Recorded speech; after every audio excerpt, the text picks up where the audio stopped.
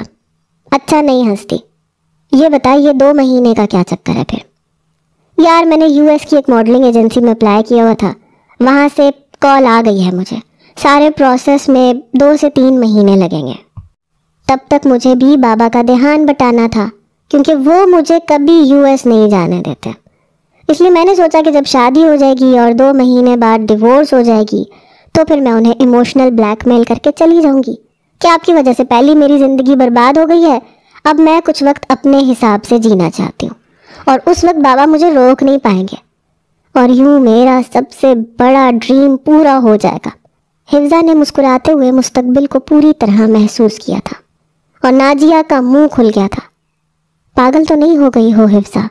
مذاق ہے یہ سب کچھ؟ اور تم نے US اپلائی کر دیا، مجھے کیوں نہیں بتایا؟ اپنی زندگی کے ساتھ مت کھیلو یار، تمہارے بابا کبھی بھی تمہاری ڈیورس کو برداشت نہیں کر پائیں گے، تم ان کی اکلوتی بیٹی ہو، اور کیا پتہ ان کا منتخب کردہ شخص تمہارے لیے بہترین ثابت ہو جائے۔ ایک اچھی دوست کی طرح نازیہ نے اسے سمجھانے کی کوشش کی۔ ارے نہیں یار، تم نہیں جانتی کتنا کھڑوس ہے، ایسے لگتا ہے جیسے ہنسنے کا بھی بل آتا اس کے پاس۔ 2 مہینے بھی بہت ہیں، بمشکل 1 مہینہ ہی جھیل پاؤں گی میں اسے۔ گول گپے کو پوری طرح منہ میں ٹھونستے اس نے اپنی بات ختم کی اور نازیہ سر پیٹ کے رہ گئی تھی، کیونکہ اچھی طرح جانتی تھی کہ حفظہ کو سمجھانا ناممکن ہی ہے۔ اس نے اگر ٹھان لی تھی تو پھر وہ کر گزرنے والی تھی۔ پتہ ہے کیا حفظہ، ایسے ہی ایک شخص سے میں بھی محبت کر بیٹھی ہوں، لیکن سچ کہوں تو اس کا یہ سنجیدہ انداز مجھے بہت پسند ہے۔ اس کا کبھی کبھی مسکرانا کسی گرم ترین دن میں اچانک بارش ہو جانے کے برابر ہے، اور وہ جو اچانک والی بارش ہوتی ہے نا، اس کی خوشی ہی الگ ہوتی ہے۔ نازیہ نے تصور کے پردوں میں اپنے باس کو دیکھا تھا۔ چہرے پہ ایک دھیمی سی مسکراہٹ آ گئی تھی اور حفظہ اسے دیکھ کے رہ گئی تھی۔ دن تیزی سے گزرنے لگے، مہینے کے اندر ہی شادی طے کر دی گئی تھی۔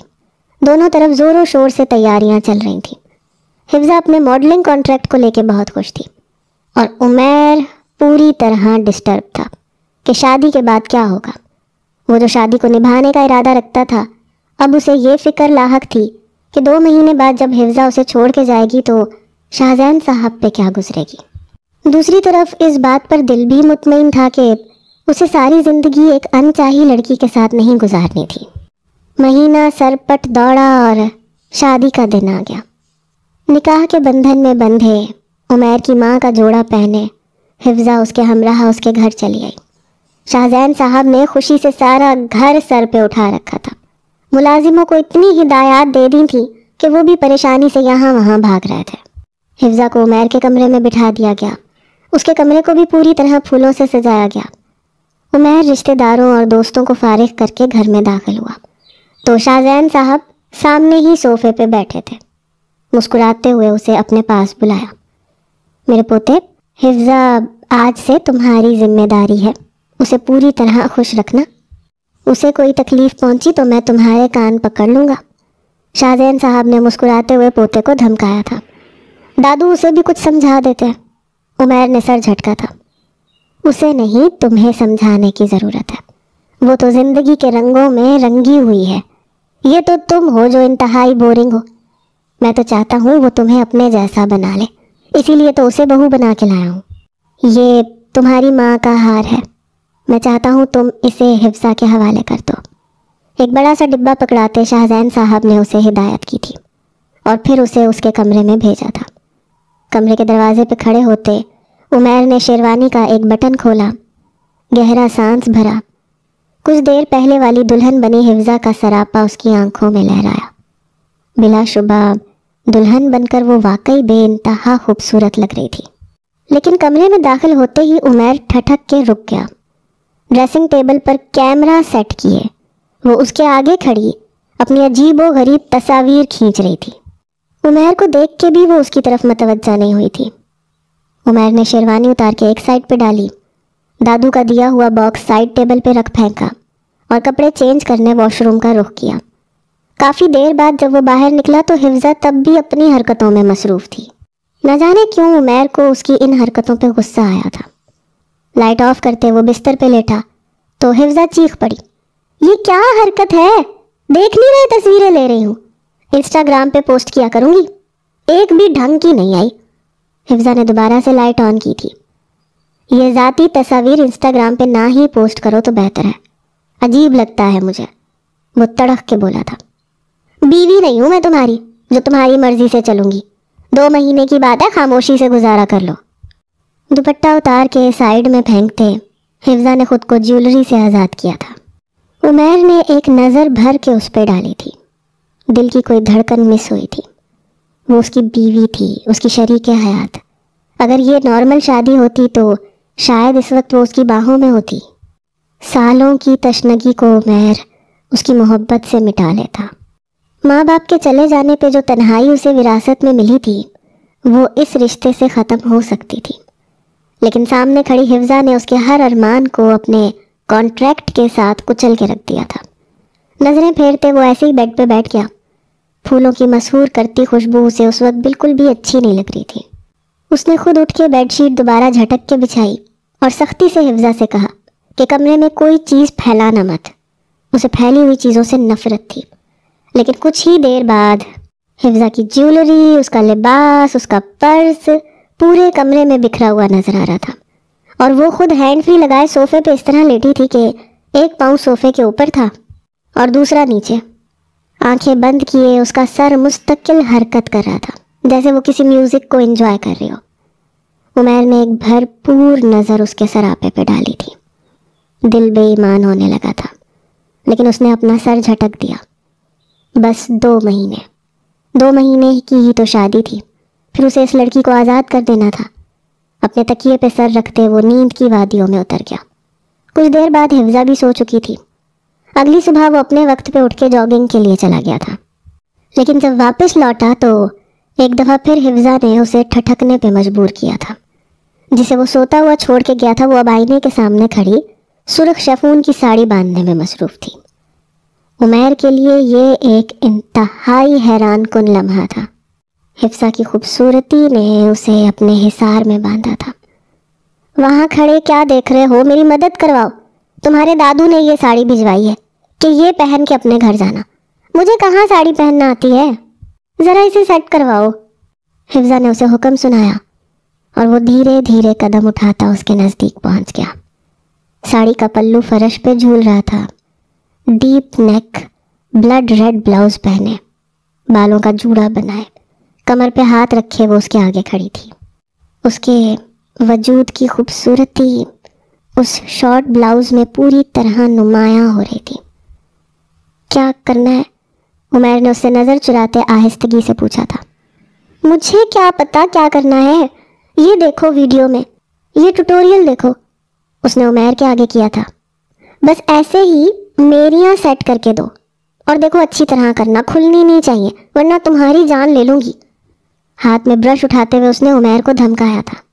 خاموشی سے ساڑی کو ہاتھ میں پکڑتے اس نے ویڈیو کو دیکھتے ہوئے ساڑی کی میریاں سیٹ کی تھی، لیکن اب اگلا لمحہ اس کے لیے بہت مشکل تھا، کیونکہ ان میریوں کو پیٹی کوٹ کے اندر پھنسانا تھا۔ عمیر کے حلق میں گلٹی سی ابھری تھی۔ اس نے ایک نظر حفصہ پہ ڈالی جو بے بسی کی تصویر بنی کھڑی تھی۔ دیکھو ٹھیک سے کرنا، اس نے پھر ہدایت کی۔ عمیر نے ایک نظر اس کے پیٹ پہ ڈالی اور پھر